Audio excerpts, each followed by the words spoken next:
If you're anything like me, when you got to Melbourne for the first time and bought the SkyBus ticket to the CBD, you just felt like you were burning money.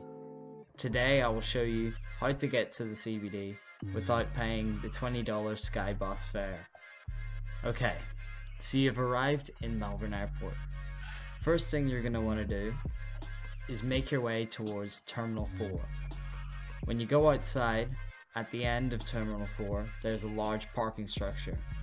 When you get inside the structure, make sure you walk past the escalator and stay on the ground floor. Then walk past the cafe.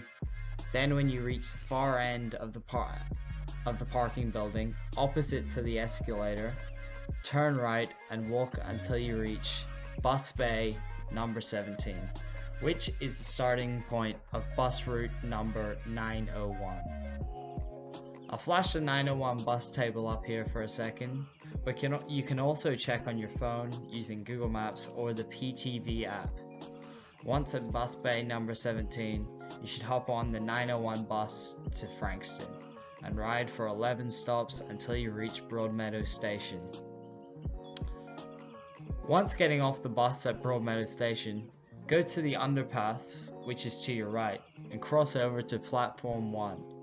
Quick tip, look for the signs which say to city. Broadmeadows station is on the Cragieburn line. This line travels into the city, and as long as you get on platform 1, you can ride this train all the way into the CBD. This whole trip just costs $4.60. Yep, that's right, under a quarter of the price of a SkyBus ticket. And for some reason it doesn't show up when you search airport to CBD.